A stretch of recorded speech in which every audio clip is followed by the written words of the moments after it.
नमस्कार दोस्तों, मैं निशा अपने YouTube चैनल में आपका दोबारा से स्वागत करती हूँ। आज की जो मेरी वीडियो है वो एक मैं कहानी से स्टार्ट करती हूँ। कहानी ऐसी होती है, जब राजा परीक्षित को 6 दिन की कथा सुनने के बाद शुकदेव जी से तब भी मृत्यु का भय खत्म नहीं होता, तो शुकदेव जी जो कहानी राजा परीक्षित को सुनाते हैं, आज मैं वही कहानी आपको सुनाने जा रही हूँ। कहानी ऐसी होती है, एक जो राजा होता है जंगल में शिकार खेलने जाता है। शिकार करते करते राजा भटक जाता है रास्ता और रात हो जाती है। तो रात होने पर राजा को एक झोपड़ी नजर आती है। सोचता है रात इधर बिता लेते हैं, सुबह होते निकल लेंगे। तो जब राजा उधर जाता है तो एक बहेली की झोपड़ी होती है, वो बहुत गंदी, उसमें स्मेल आ रही होती है। तो जब राजा उसमें देखता है कि एक साइड तो मलमूत्र त्यागने का स्थान बना रखा होता है और जो भोजन की व्यवस्था होती है वो उसने अपनी झोपड़ी की छत पर जो जानवर होते हैं ना, उनका मांस टांग रखा होता है। तो वो बहेलिये से पूछता है, क्या मैं आज रात आपके यहाँ पे रुक सकता हूँ? वैसे तो बहुत स्मेल आती है, राजा रुकना तो नहीं चाहता, पर फिर भी उसकी मजबूरी उसे रुकने पूछने के लिए विवश करती है। तो बहेलिया कहता है, मैं अक्सर राहगीरों को अपनी झोपड़ी में रात बिताने के दे देता हूँ, पर जो राहगीर होते हैं ना, वो सुबह होने के बाद मेरी झोपड़ी से जाना नहीं चाहते। मुझे उन्हें जबरदस्ती धक्के देके अपनी झोपड़ी से निकालना पड़ता है। तो राजा कहता है, मेरे साथ ऐसा नहीं होगा, मैं आपको वचन देता हूँ, मैं राज्य का राजा हूँ, मैं ऐसा नहीं करूंगा, मैं पक्का आपको वचन दे रहा हूँ, मैं सुबह होते ही आपकी झोपड़ी से चला जाऊंगा। तो बहेलिया उस पर यकीन कर लेता है और राजा को अपनी झोपड़ी में रुकने देता है। झोपड़ी में बहुत दुर्गंध आ रही होती है। फिर भी जब सुबह होती है तो राजा का जब जाने का समय होता है, राजा को पता है भी मुझे तो जाना पड़ेगा। राजा उस बदबू में इतना रच बस जाता है कि वो जाना नहीं चाहता। तो राजा बहेलिया से बोलता है कि देखो, मेरा मन नहीं कर रहा जाने का, तो मैं नहीं जाना चाहता। तो बहेलिया कहता है, नहीं, अब तो आपको जाना पड़ेगा। तो इसी बात के ऊपर उन दोनों की काफी ज्यादा बहस हो जाती है।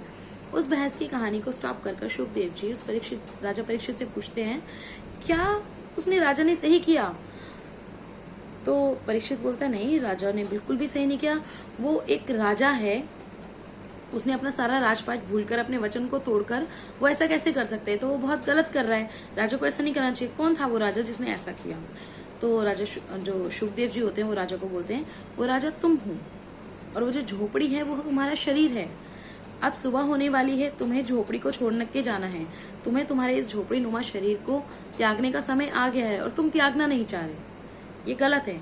तुम जब इस जन्म में आए थे, ईश्वर ने तुम्हारी एक आयु सीमा तय करी थी, वो सीमा तुम्हारी खत्म होने वाली है और तुम अभी भी उस ईश्वर से बहस कर रहे हो। तुम चाहते हो कि तुम उस झोपड़ी में रुको, तुम इस शरीर में रुको, तुम्हारी आत्मा का शरीर त्यागने का समय हो गया है। तो शुकदेव जी को जो वो बात होती है दिल पे लग जाती है और वो मृत्यु का भय छोड़कर 7वें दिन की कथा बहुत ही मन लगाकर सुनते हैं। और दैट्स इट, कहानी यहीं पे खत्म होती है। तो आज की कहानी का जो मेरा मतलब था वो यही था कि देखो, वैसे तो हमें पता ही नहीं होता कि हम मरने वाले हैं या नहीं मरने वाले, ठीक है, बट आजकल कई कंडीशंस ऐसी होती हैं, कुछ बीमारियां ऐसी चल रही हैं जिसमें कि हमें पता है कि हम आगे नहीं जी पाएंगे। तो कुछ लोगों को हो जाता है, डॉक्टर टाइम दे देता है कि बस इतना ही टाइम बचा है, तो वो लोग जितना टाइम बचता है ना, वो उतने टाइम को भी इंजॉय नहीं करते। वो अपने मौत का समय काउंट कर रहे होते, यार हम तो मरने वाले। वो सोच के, जो 6 महीने या 2 महीने या साल जिनके पास होता है, वो सोच कर रोज मरते हैं। उन्हें ऐसा नहीं करना चाहिए। उन्हें समझना चाहिए कि बस ठीक है, हमारे शरीर का जो समय था वो इतना ही था। तो इसीलिए खैर है तो बहुत डिफिकल्ट, बस एक कहानी के माध्यम से थोड़ी सी अगर ये कहानी किसी की हेल्प कर पाए तो अच्छा होगा। बाकी धन्यवाद। और कोई सवाल हो, कोई क्वेश्चन हो तो आप मुझसे कमेंट बॉक्स में पूछ सकते हैं। और किसी टॉपिक पे अगर आपको कुछ सवाल करने हैं, कोई वीडियो बनाऊं मैं जिस टॉपिक पे, किसी टॉपिक पे कोई आप चाहते हैं, तो प्लीज़ मुझे कमेंट करें। सो मैं उस पर वीडियो बनाऊंगी, अपने विचार उस टॉपिक पे आपको बताऊंगी। Thank you, that's it.